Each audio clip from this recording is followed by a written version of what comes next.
बिरला की बात हो, पीयूष गोयल की बात हो, ये तस्वीर गृह मंत्री अमित शाह की आप देख रहे हैं। शशिकांत दास पहुंची, श्रद्धांजलि अर्पित की। इसके अलावा अंबानी परिवार, पूरा परिवार पहुंचा। नीता अंबानी, मुकेश अंबानी इन तस्वीरों में दिखाई दे रहे हैं। शरद पवार नजर आ रहे हैं।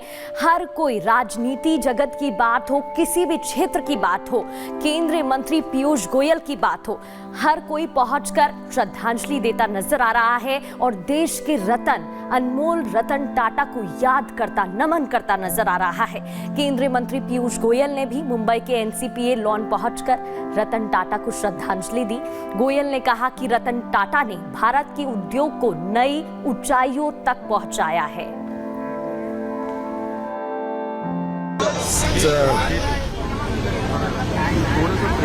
Say that this is one of the most tragic days for the country. We have not only lost a legend, a true nationalist, son of the soil who believed in the Bharat story, passionate about his work, simple in his lifestyle, rich in his values, and yet so humble. और इस वक्त सत्यविजय हमारे साथ में जुड़ चुके हैं, उनका भी हम यहाँ पर रुख करते हैं। सत्यविजय, किस तरीके की तस्वीर आप वहाँ पर देख पा रहे हैं? जाहिर है कि तमाम जो लोग हैं वो पहुँच रहे हैं, हर एक क्षेत्र से जुड़े हुए लोग पहुँच रहे हैं। क्या कुछ तस्वीर आप देख रहे हैं?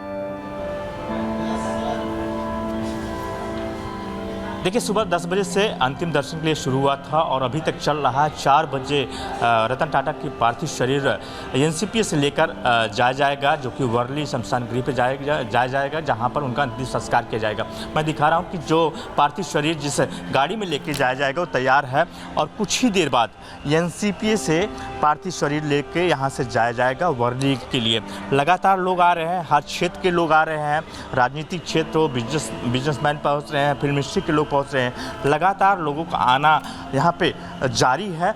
4 बजे का समय है कि जब यहाँ से एनसीपीए से यहाँ से रतन टाटा का पार्थिव शरीर लेके निकला जाएगा। ये देखिए, तैयारी हो चुकी है, लगभग तैयारी हो चुकी है।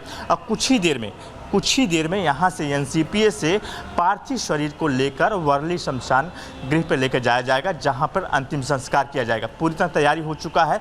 4 बजे का समय है जो कि यहाँ से लेकर जाया जाएगा। लगातार लोग अंतिम दर्शन करने के लिए पहुँच रहे हैं, श्रद्धांजलि दे रहे हैं।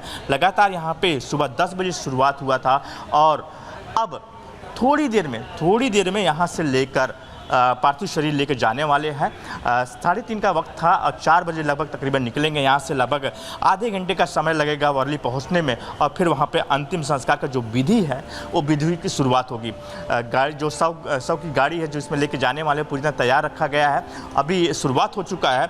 थोड़ी देर में एनसीपीए से लेकर रतन टाटा का पार्थिव शरीर वर्ली शमशान गृह लेके जा रहे हैं। जी बिल्कुल सत्यप्रकाश, जिस तरीके से आप लगातार बता रहे थे वो तस्वीरें भी हम दिखा भी रहे हैं और केंद्रीय मंत्री धर्मेंद्र प्रधान भी पहुंचे हुए थे, जिन्होंने रतन टाटा को नमन किया। प्रधान ने कहा कि रतन टाटा की कमी हमेशा महसूस की जाएगी। सुनिए। रतन टाटा न केवल देश में एक उद्योगपति के नाम पे परिचित थे, वो देश की परिचय भी थे। टाटा हमारे देश की नवरत्न में एक है। उनकी सारे कारोबार एक सामाजिक उद्देश्य से होता है। रतन टाटा इसी समय में उसकी एक मिसाल थे। मेरा सौभाग्य रहा मैं कुछ समय उनके साथ बिताए भी हूँ। उनके विचार, मेरे विचार उनके साथ में भी रखा हूँ। बहुत ही सहज, साधारण और एकदम स्नेहिल व्यक्ति आदरणीय रतन टाटा थे। उनके निधन से देश को नुकसान हुआ। उनकी विचार, उनकी सुझाव, उनकी मार्गदर्शन निश्चित रूप में हम सभी लोगों के लिए, देश की जो नीति निर्धारक है, सामाजिक कार्यकर्ता है और जो व्यवसाय जगत की दुनिया है, निश्चित रूप में रतन टाटा जी की कमी हम सभी को खलेगी। खुद के लिए तो हर कोई जीता है, बहुत कम लोग ऐसे होते हैं जो दूसरों के विकास के लिए जीते हैं। लाखों लोगों को रोजगार देने वाले, हजारों बच्चों की स्कॉलरशिप के लिए व्यवस्था करने वाले रतन टाटा खुद अकेले थे। रतन ने ना शादी की और ना ही उन्होंने किसी को गोद लिया। बेहद अमीर परिवार से ताल्लुक रखने वाले रतन ने शादी क्यों नहीं की, इसके पीछे की कहानी बेहद दिलचस्प है।